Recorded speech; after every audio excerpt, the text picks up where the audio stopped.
예수께서 12 제자에게 명하기를 마치시고 이에 그들이 여러 동네에서 가르치시며 전도하시려고 거기를 떠나 가시니라. 요한이 옥에서 그리스도께서 하신 일을 듣고 제자들을 보내어 예수께 여짜오되 오실 그이가 당신이 오니이까 우리가 다른 일을 기다리오리이까. 예수께서 대답해 이르시되 너희가 가서 듣고 보는 것을 요한에게 알리되 맹인이 보며 못 걷는 사람이 걸으며 나병 환자가 깨끗함을 받으며 못 듣는 자가 들으며 죽은 자가 살아나며 가난한 자에게 복음이 전파된다 하라. 누구든지 나로 말미암아 실족하지 아니하는 자는 복이 있도다 하시니라. 아멘. 오순절후 20번째 주일 3부 예배로 영광 돌리는 귀한 성도들에게 하나님의 크신 은혜가 함께하기를 주님의 이름으로 축복합니다. 우리들이 이 세상을 살아가는 삶의 여정 속에서 또 안타깝고 슬픈 일 가운데 하나는 우리의 삶의 좌절과 또 시련과 실망에 빠지는 그러한 때입니다. 처음부터 기대를 하지 않았다 한다면 실망도 없었겠지만 잔뜩 기대를 했는데 기대에 못 미치는 결과를 초래하면 아주 큰 상실감을 가지게 됩니다. 이와 같이 기대가 크면 클수록 그 속에 경험되어지는 실망감도 비례해서 큰데요. 그런데 우리가 실망이 두려워서 내가 어떤 일들을 시도해서 그 결과가 실패로 끝난다고 해서 미래에 겁을 먹고 시도하지 않는다고 한다면 그것은 살아있는 그러한 삶이 아니라고 생각을 해봅니다. 김선재 씨가 쓴 새우잠을 자더라도 고래 꿈을 꾸어라 라는 책이 있는데요. 이 책은 자기의 꿈을 향해 달려가서 마침내 그 꿈을 성취한 사람들의 감동적인 인생을 기록한 책입니다. 이 책의 내용 가운데 보면 장애를 극복하여 훌륭한 수영 선수가 된 사람, 세계적인 가수로 재탄생한 레나 마리아, 무일푼으로 시작해서 1시간에 8억 원의 강연료를 받는 브라이언 트레이시, 존 지라드 250명의 법칙으로 자동차 판매왕에 오른 조 지라드, 그리고 힐튼 호텔의 창업자 콘레드 힐튼, 세계 최초로 에베레스트 산에 도전했던 조지 말로리 등 자기의 어떠한 분야 속에서 최선을 다해 어려운 여건을 무릅쓰고 꿈을 이룬 사람들의 삶을 통해서 우리에게 교훈하고 있습니다. 그것은 꿈을 크게 가지는 이유는 꿈을 크게 가질 때에 그 꿈은 우리의 생각도 우리의 삶의 태도도 행동도 아주 크고 넓게 만든다라는 사실입니다. 오늘 우리의 삶 속에 꿈이 이루어지지 않는다고 해서 아예 꿈조차 꾸지 않는다고 한다면 그보다 어리석고 부끄러운 삶이 어디 있을까요? 따라서 우리의 삶은 어떤 기대를 하고 꿈을 꾸고 소망을 가지다가 그 소망과 기대가 이루어지지 않아서 또 실망하고 그럼에도 불구하고 또다시 기대하고 소망하고 꿈을 꾸고 달려가다가 그것이 이루어지지 않아서 또 좌절하고 절망하는 이러한 삶이 계속 되풀이되는 것이다 라고 이야기할 수 있습니다. 그러면 신앙생활이 뭔가요? 우리가 불신자와 다른 믿음을 가지고 있다, 신앙생활하고 있다라고 이야기하는데 신앙생활을 한다는 것이 어떤 의미를 가지고 있는 걸까요? 그것은 예수님에게 우리의 삶의 소망과 기대를 가지고 전적으로 의탁하는 삶, 그것이 바로 신앙생활이에요. 내가 곧 길이요 진리요 생명이니 나로 말미암지 않고는 아버지께로 올 자가 없다. 내가 거처를 마련하여 간다. 그리고 다시 너희에게 와서 너희들을 나 있는 곳에 인도하겠다. 길이요 진리요 생명이신 예수 그리스도가 이루어가신 하나님의 나라를 소망하며 그 소망이 우리의 삶 속에 이루어짐을 기대하며 생활해 나가는 삶이 바로 신앙생활이다. 그런데 오늘 우리의 의식과 사고 속에 잘못된 욕망과 기대를 가지고 신앙생활하는 사람들이 있어요. 성도가 가진 믿음과 소망은 내가 기대하는 바를 하나님을 끌어당겨서 성취하는 것이 아니라 하나님이 나에게 원하시는 삶을 내가 순종하는 마음으로 듣고 그 하나님의 뜻을 우리가 순종의 삶을 통해 이뤄나가는 것을 경험하는 것이 그게 바로 신앙생활이에요. 그런데 오늘 우리는 하나님 앞에 약속과 말씀에 근거하지 않은 자기의 뜻을 하나님이 끌어당겨 주셔서 성취하고자 하는 착각된 속에 우리의 삶을 살아가고 있다는 거예요. 이러한 잘못된 욕망은 이루어질 수 없고요. 그리고 그 결과는 실족과 실망이다. 오늘 위대한 하나님의 사람으로 여자가 낳은 이 중에 이보다 더 큰 이가 일어남이 없도다라고 아마 인간이 들을 수 있는 최고의 찬사를 들었던 한 사람이 중간에 실족하여 실망하는 장면을 우리에게 보여주고 있는 사람이 등장합니다. 그 사람은 바로 세례 요한입니다. 세례 요한이 어떤 사람입니까? 마태복음 3장 4절에 이 요한은 낙타털 옷을 입고 허리에 가죽띠를 띠고 음식은 메뚜기와 석청이었더라 라고 말씀하고 있습니다.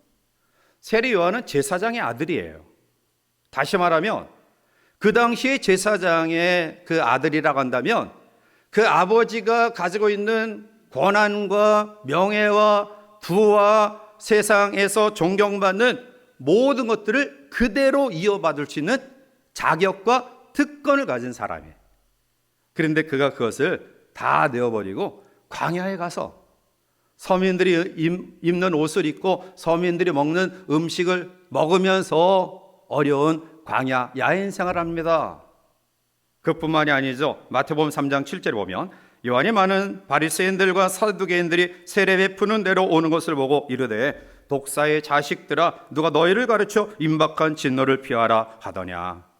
세례 요한의 그 순수한 메시지와 마음과 아랑곳 없이 외식하고 위선하며 그리고 비난하고 힐책하고자 했던 바리새인과 사두개인들을 향하여 하나님의 심판을 담대히 선포했던 사람이에요. 더 나아가 그 당시에 유대는 로마의 속국이에요.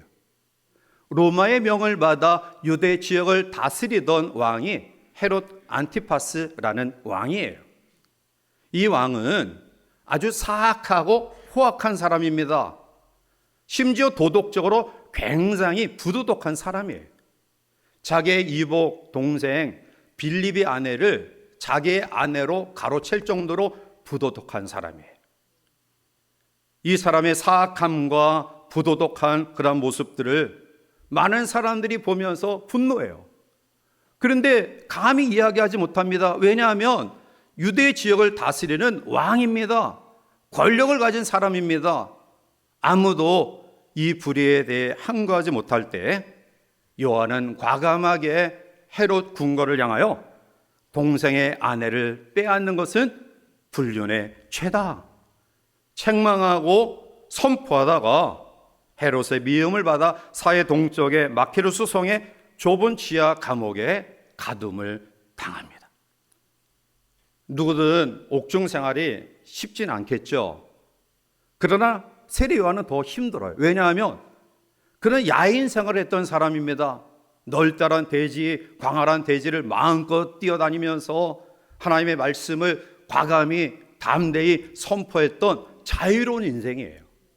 그런데 그가 좁은 감옥 안에 갇혀 있으니 얼마나 답답해요. 세례 요한은 평소에 예수 그리스도를 향하여 하늘로 오신 분이십니다. 세상 죄를 지고 가는 하나님의 어린 양이십니다. 그리고 나는 그분의 신들매 풀기도 감당치 못합니다. 그는 흥하고 나는 세워야 됩니다. 담대하게 하나님의 말씀을 선포하고요. 그리고 겸손한 마음을 가졌던 분입니다. 나는 물로 세례를 주지만 내 뒤에 오시는 분은 불과 성령으로 세례를 베푸십니다. 그분은 세상을 심판하실 메시아입니다. 라고 담대하게 하나님의 말씀을 선포했던 사람이에요. 그런데 그가 감옥 안에 갇혀 있어요. 그의 마음속에 어떠한 마음이 있느냐? 자기가 선포했던 메시아 예수가 심판주로 그 역할을 감당해야 되는데, 그런데 들려오는 소식을 보면 제자들을 데리고 말씀을 가르치고, 그리고 말씀 속에 소외당하고 어렵고 힘든 사람들의 아픔을 나누면서 또 치유하면서 그들과 함께하는 모습들을 보면서 너무 큰 실망을 가지게 됩니다. 그래서 자기의 제자들을 보내서 예수님에게 물어요. 오늘 3절에 보면 예수께 여짜오되 오실 그이가 당신이 오니이까 우리가 다니를 기다리오리이까 라고 이야기해요. 메시아가 당신 정말 맞습니까? 이스라엘 민족의 로마의 학종 속에 있는 이 고통과 이 아픔을 당신 정말 이해하시는 분이십니까? 당신이 정말 우리를 위해 이 땅에 오신 메시아입니까? 예수님은 세례 요한의 제자들의 물음에 다시 이렇게 답해요.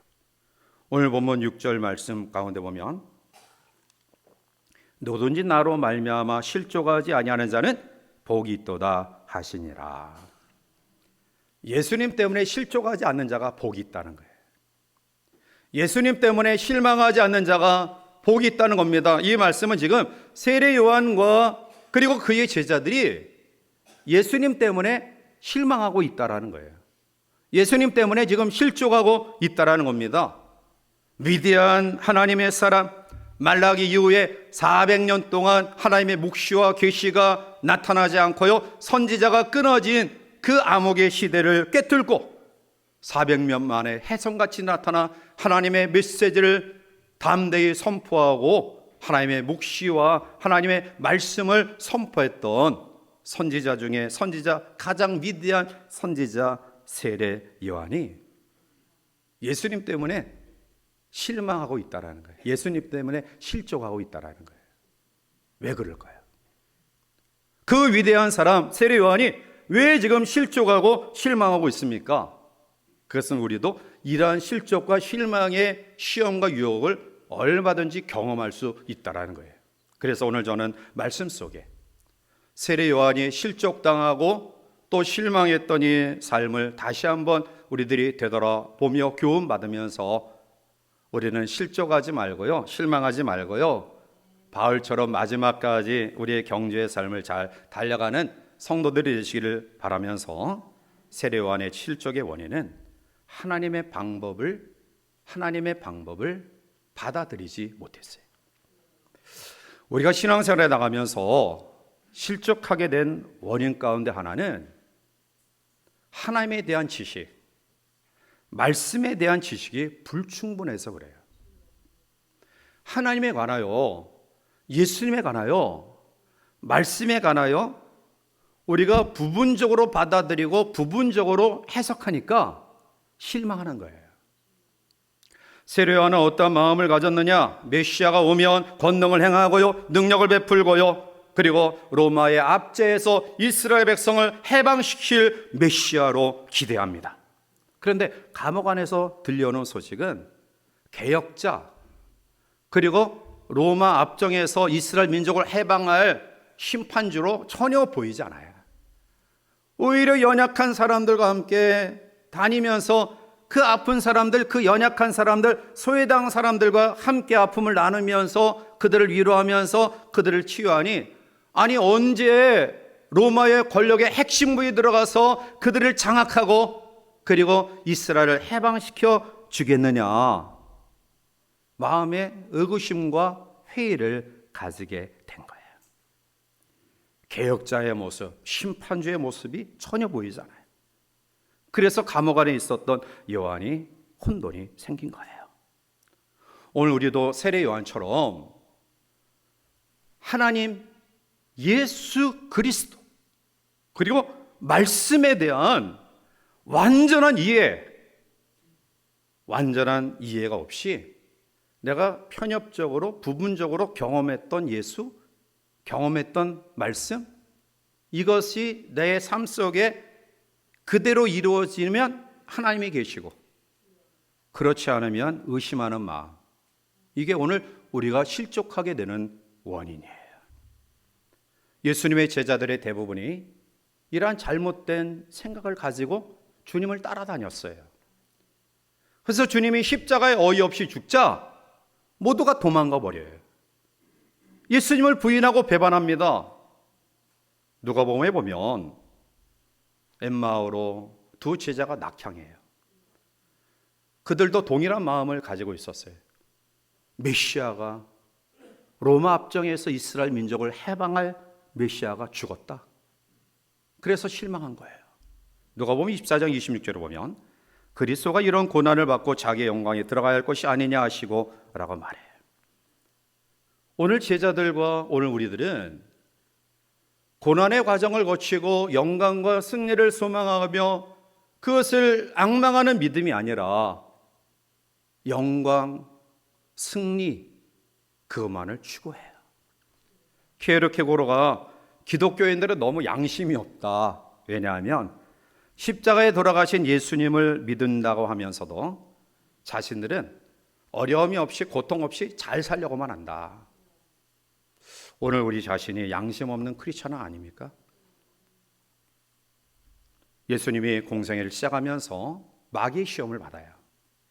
그 시험 가운데 하나가 마태복음 4장 6절에 이르되 내가 만일 하나님의 아들이어든 뛰어내리라 기록되었으되 그가 너를 위하여 그의 사자들을 명하시리니 그들이 손으로 너를 받들어 발이 돌에 부딪히지 않게 하리로다 하였느니라. 무슨 말이냐면 성전 높은 꼭대기에 데리고 갔어요. 뛰어내려. 마귀가 이야기해. 야, 하나님의 사자가 네가 떨어지면 아주 재빨리 나타나서 너를 받쳐줄 거다. 그래서 너의 발이 땅에 부딪히지 않게 보호할 거다. 얼마나 멋지냐? 진짜 멋지죠. 우리가 하나님 앞에 기도하고 믿음 생활하는데 초자연적인 기적의 역사가 딱 눈에 나타나면 얼마나 기뻐요. 얼마나 멋져요. 얼마나 기분 좋게 우리 신앙생활을 할 수 있어요. 그런데 주님은 마태복음 4장 7절에 예수께서 이르시되 또 기록되었으되 주 너의 하나님을 시험하지 말라 하였느니라 하시니 라고 말해요. 주님을 신란하고 비난하고 조롱하던 사람이 네가 정말 메시아면 하늘의 12영 되는 천사를 동원해서 여기에서 벗어나라. 십자가에서 내려와라. 기적 같은 일이 일어나면 우리가 믿지 않느냐? 그러면 메시아라고 우리가 믿을 수 있지 않겠느냐? 오늘도 우리는 하나님의 방법, 하나님의 뜻, 그것을 헤아리지 못하는 아주 편협한 제한된 우리들이 내 뜻을 하나님의 능력을 끌어당겨서 관철시키라니 하나님이 그 마음의 소원을 들어주시겠어요? 안 들어주시죠. 그러니까 실망하는 거예요.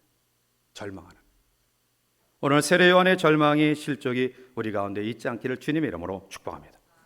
두 번째로는 시간의 문제예요. 때의 문제. 세례요한은 하나님의 때를 기다리지 못했어요.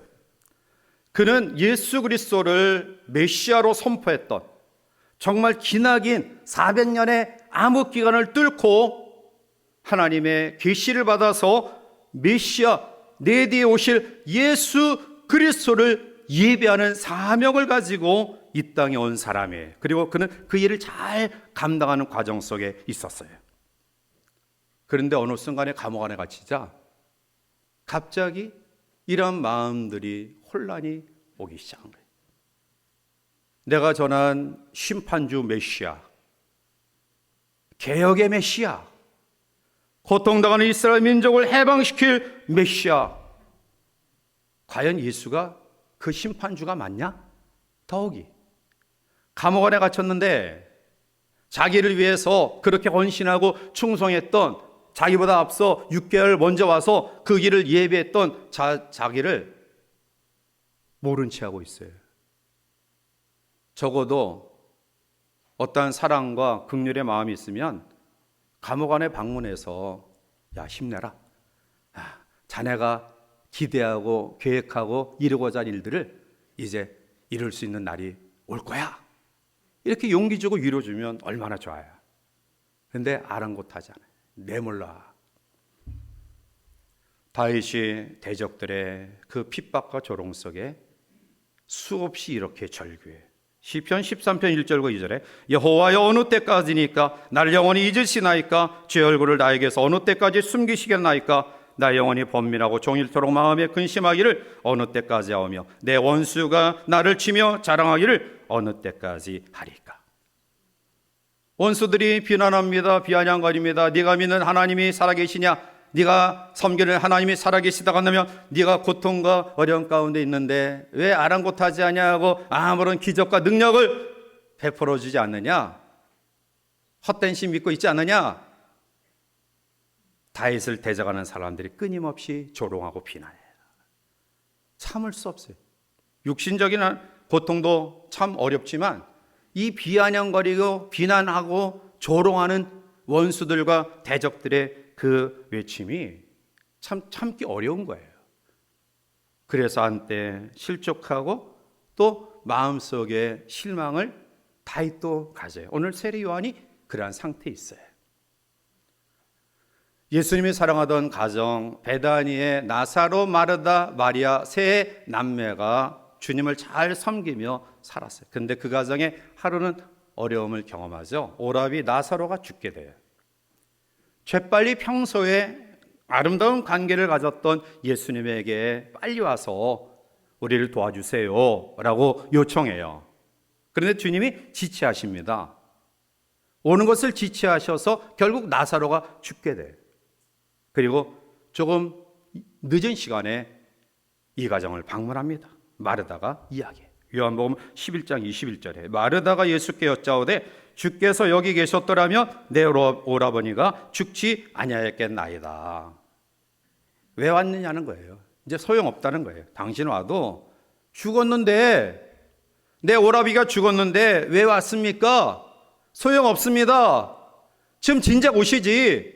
빨리 오시지. 살아있을 때 오시지. 원망하고 불평해요. 여러분, 근데 주님이 늦게 오셨다고 응답 없는 거 아니죠? 나사로를 살려주죠. 여러분, 내가 기대하는 시간과 하나님이 원하는 시간에 차이가 있어요. 근데 우리가 왜 실족하고 실망하느냐? 내가 원하는 시간이 하나님의 시간인 것처럼 착각하고 있어요. 내가 바라고 내가 성취하는 그때가 하나님의 때인 것처럼 착각하고 있어요. 그러니까 오늘 내가 요구하는 삶이 지금 이루어지지 않을까 낙심한. 아브라함에게 하나님이 75세에 언약의 약속, 그 후손의 약속을 75세에 주셔요. 그런데 그가 86세에 하나님의 약속을 기다리지 못하고 인간적으로 자기 아내의 여종 하갈을 취해서 이스마엘을 낳습니다. 그리고 하나님 그로부터 14년 후 아브라함이 100세에 언약의 약속 이삭을 허락해 주셔요. 아브라함의 조급함이 이스마엘을 낳고요, 결국 가정에 분란이 일어나요.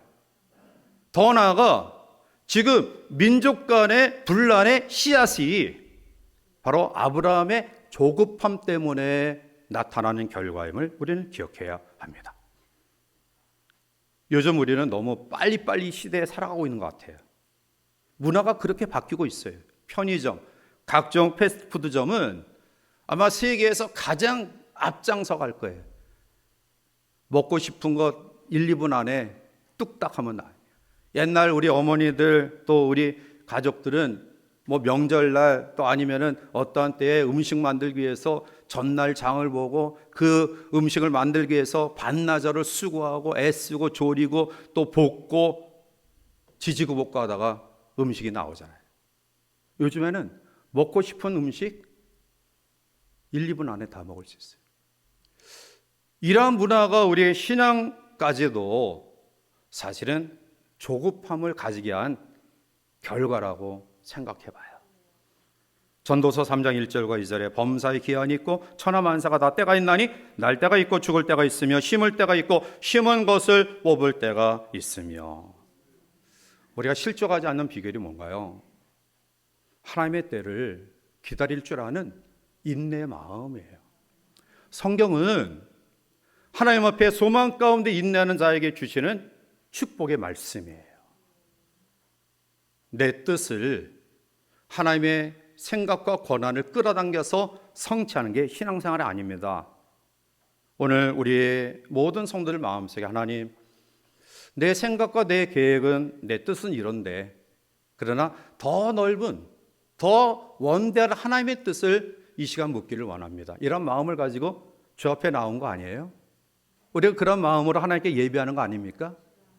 예배를 드리고 나서도 내 뜻을 이루고자 하는 그러한 욕망과 이러한 것들을 가지고 있는 겁니까? 아니잖아요. 우리는 요한처럼 늘 부족해요. 실수도 있고요. 연약함도 있어요.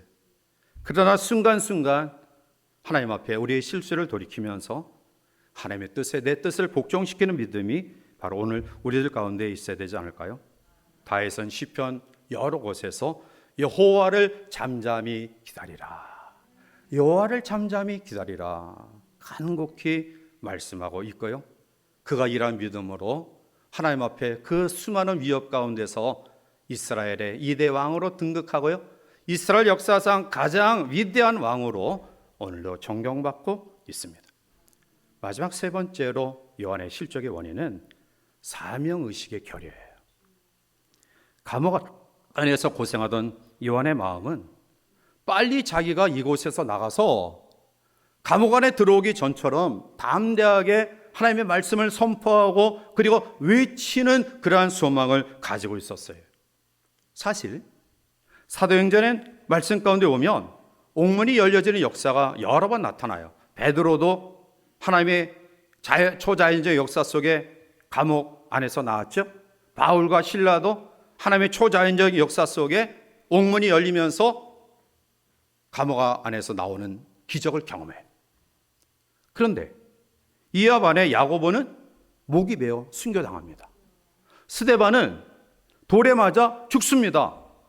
사도 바울은 그의 생애에 수많은 기적을 경험했습니다.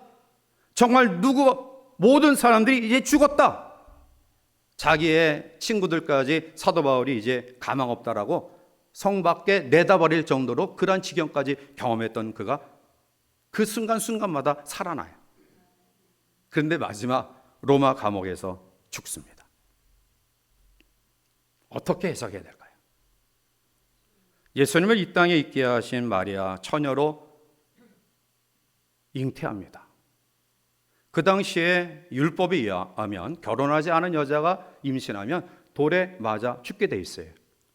그래서 아주 황당하니까 이 부분에 대해서 거부합니다. 받아들이지 못해요. 끊임없이 변명하고 받아들이지 못하다 마지막에 그가 믿음을 통해 이런 고백을 합니다. 누가복음 1장 38절에 보면 마리아가 이르되 주의 여종이 오니 말씀대로 내게 이루어지이다 하며 천사가 떠나가니라. 돌에 맞아도 괜찮다는 거예요. 자기 약혼자가 요셉이 자기를 버려도 괜찮다는 것입니다. 하나님께서 그에게 주시는 말씀 속에 이것이 하나님이 계획하시는 방법이며 뜻이라고 하니까 받아들이는 거예요. 세례 요한이 그가 한때는 위대한 사역을 감당했는데요. 그런데 감옥 안에 갇히자, 그 좁은 공간에 갇히자 그의 생각이 좁아지기 시작해요. 넓게 가지지 못하면서 메시아관도 무너지고요, 자기가 헤롯 왕궁을 향하여 담대히 외쳤던 담대함도 지금 놓쳐버리고 있어요. 단순히 여기서 벗어나는 것이 하나님의 뜻을 이루는 것이다. 사랑하는 성도 여러분들이요, 세례 요한이 만약 그 속에서 그래, 내가 지금까지 담대하게 광야에서 세속적인 것 다 포기하고 외쳤고, 그리고 헤롯 왕궁을 향하여 담대하게 외쳤는데 내가 이런 어려움을 경험하고 있다. 하나님이 여기서 나의 삶을 마치게 하는구나 라는 그런 마음을 가졌다고 한다면 아마 이렇게 실족하지 않았을 거예요. 말씀을 맺습니다. 우리의 생각과 하나님의 생각은 대조를 이룰 때가 많고요, 세상의 생각과 하나님의 생각은 반대예요. 그러나 분명한 사실은 하나님의 생각은 우리의 상상을 초월할 만큼 그 지혜와 부요가 풍성해요. 그리고 완전합니다. 참된 제자는 하나님의 뜻이 무엇인가를 겸허히 묻고요, 우리의 뜻을 그 뜻에 굴복시키는 믿음을 가진 사람이에요. 신앙은 여러분들이 계획하고 이루고자 하는 일들을 하나님의 보이지 않는 능력을 통해 이루는 것을 성취하는 게 신앙이 아닙니다. 하나님의 뜻, 하나님의 목적 앞에 내가 많이 힘들고 어렵고 때로는 손해를 본다 할지라도 그것을 과감히 내려놓는 믿음. 그때 하나님이 합력하여 선을 이루게 하시고요, 하나님의 놀라운 역사를 우리에게 하실 줄 믿습니다. 이 한 주간 어떤 어려움과 힘듦이 우리 가운데 있는지 하나님 아셔요. 하나님, 우리가 무엇 때문에 절규하며 무엇 때문에 아파하며 무엇 때문에 힘들어하는지 하나님이 아십니다. 그 하나님의 놀라운 역사는 여러분들이 계획하고 여러분들이 이루고자 한다고 해서 되어지는 것 아닙니다. 말씀 앞에 나의 뜻을 굴복시키는 믿음이 우리 가운데 있을 때 하나님을 사랑한 자, 곧 그의 뜻대로 부르심을 입은 자들에게 합력하여 선을 이루게 하시는 하나님의 놀라운 역사가 우리 가운데 나타날 줄 믿습니다. 이 한 주간도 실족하지 마시고요, 실망하지 마시고요, 하나님의 놀라운 능력을 순종의 감사의 믿음으로 경험하는 우리 모두가 되시기를 주님의 이름으로 간절히 축원해 드립니다. 기도합니다. 사랑의 하나님, 은혜를 감사합니다.